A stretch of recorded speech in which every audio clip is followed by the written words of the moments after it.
Imagine looking up at the night sky. Our planet is surrounded by a cloud of objects. Most are natural, like asteroids passing by. But, many are human-made, the remnants of our journey into space. For decades, astronomers have been mapping this cosmic neighborhood. They use powerful telescopes and radar systems to keep track of everything. This helps us protect our satellites and plan future missions. It's kind of like a cosmic traffic control system, watching over thousands of pieces of space hardware. Every new object that appears is cataloged, and its path is carefully predicted. We want to know where everything is, all the time. One day, something new appeared on the cosmic radar. It was an object that didn't match any known satellite or piece of debris. Its orbit was unusual, a long, looping ellipse that brought it surprisingly close to Earth before swinging far out again. This wasn't the typical circular path of a communication satellite, nor did it behave like a distant asteroid captured by Earth's gravity.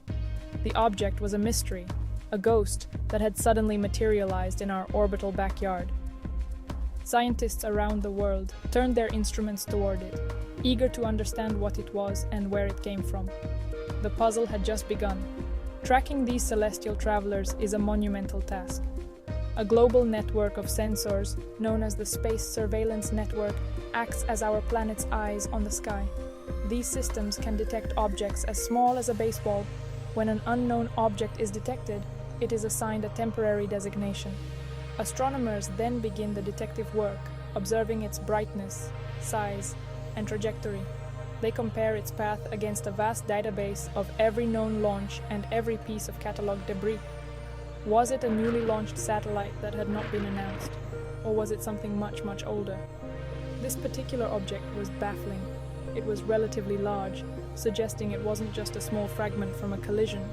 Its strange orbit indicated that it had been traveling through space for a very long time, its path slowly changing due to the gentle pulls of the Earth, Moon, and Sun.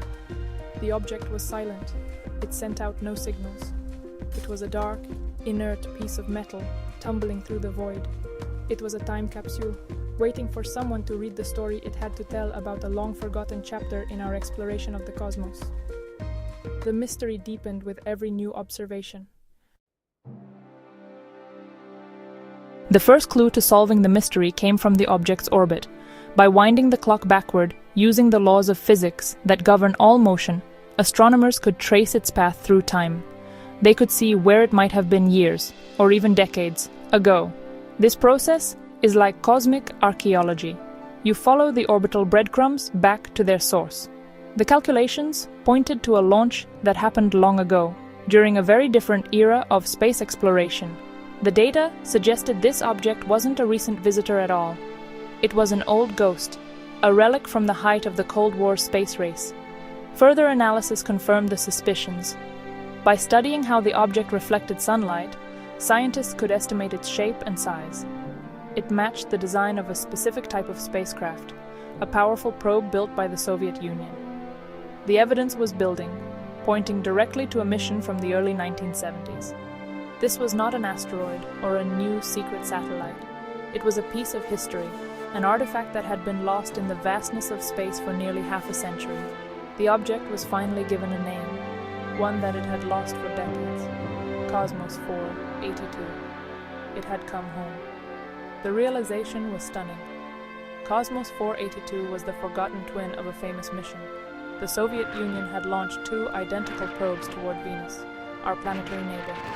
One, Venera 8, successfully made the journey and sent back valuable data from the hostile surface of Venus, but its partner, Cosmos 482, had failed.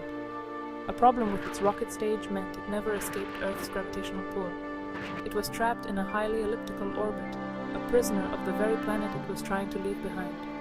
For years, it was considered lost, its orbit so long that it disappeared from our tracking systems. Now it was back. The slow, inexorable forces of orbital mechanics had gradually altered its path. Its long, looping journey had decayed, bringing it back into a more noticeable and predictable orbit around our planet. It was as if a message in a bottle thrown into the cosmic ocean 50 years ago had finally washed ashore. For amateur and professional astronomers alike, it was a thrilling rediscovery. They could now point their telescopes at a tangible piece of space race history, circling silently overhead, a monument to both the ambition and the failures of our first steps into the solar system. The story of Cosmos 482 begins with a grand ambition to conquer Venus. In the 1970s, the Soviet Union was determined to be the first nation to land a functioning probe on another planet. Venus, with its thick, crushing atmosphere and scorching temperatures, was an incredibly difficult target. To succeed, they built tough, spherical landers designed to withstand conditions that could melt lead. The Venera program was a testament to incredible engineering and perseverance. Cosmos 482 was part of this grand plan, intended to be Venera 9's predecessor, but it never got the chance to fulfill its destiny. On March 31, 1972, a powerful rocket lifted off from the Baikonur Cosmodrome, carrying the probe towards the heavens. The launch seemed to go perfectly at first. The spacecraft was successfully placed into a temporary parking orbit around Earth. The next critical step was for an attached engine, the Blokel upper stage, to fire and propel Cosmos 482 on its long journey to Venus. This was the moment of truth. This was the moment the mission failed. A timer malfunction caused the engine to shut down far too early, after just a few minutes of thrust. Instead of breaking free from Earth's gravity, the probe was left stranded. Its engine had given it a powerful push, but not powerful enough.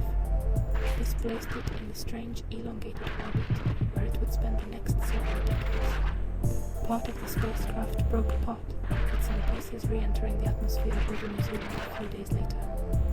But the main bus and the tough Venus lander, designed to survive a hellish descent, remained in orbit. They were too high to burn up immediately, but too low to escape. It became a silent satellite, a monument to a mission that almost was. For years the probe was a ghost. It would swing far out into space, becoming faint and hard to track, then swoop back in close to Earth. Over time, atmospheric drag at its closest approach, and the gravitational nudges from the Sun and Moon slowly lowered its orbit. It was a cosmic dance that played out over 50 years, unseen and unnoticed for most of that time. Its re-emergence as a new object in our skies was a direct result of these slow, patient, and predictable laws of celestial mechanics. The failed probe had, in a way, completed an entirely different kind of long-duration mission. The return of Cosmos.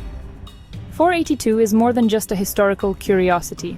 It is a stark reminder that our orbital environment is crowded with the ghosts of missions past. Every satellite we launch, every rocket stage we discard, stays up there for a long time. Earth's orbit is like a busy highway, but one where abandoned vehicles from 50 years ago can suddenly swerve back into traffic. Recognizing and tracking these old pieces of space debris is critical for the safety of our modern space infrastructure. Our world depends on a network of active satellites for GPS, weather forecasting, and global communications. These operational satellites are vulnerable. A collision with a piece of debris, even a small one, can be catastrophic at orbital speeds. A dead satellite like Cosmos 482, weighing over 1,000 pounds, is a significant hazard.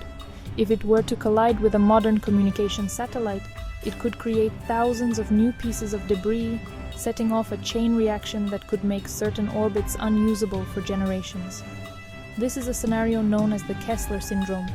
Tracking old artifacts like Cosmos 482 allows satellite operators to plan avoidance maneuvers, protecting the technology that powers our daily lives. Furthermore, these relics hold scientific value. Cosmos 482 has been in space for half a century. Studying how its materials have degraded after long-term exposure to radiation and the vacuum of space can teach us valuable lessons. It provides data that is impossible to replicate in a lab on Earth. Engineers can use this information to design more durable spacecraft for future long-duration missions to Mars and beyond. In a way, the failed probe is still contributing to space exploration, just not in the way its creators had originally intended. It has become an unintentional experiment on the long-term effects of space. Ultimately, the sky above us is a museum. It holds the dreams and ambitions of past generations, alongside the cutting-edge technology of today. The story of Cosmos 482 shows us that nothing we put into space ever truly disappears. The past and present share the same orbital space, a delicate and finite resource. As we continue our journey into the cosmos, we must be mindful of the legacy we leave behind. The silent return of a lost Soviet probe is a powerful lesson, reminding us that in space, as on Earth, our history is always with us, circling just overhead.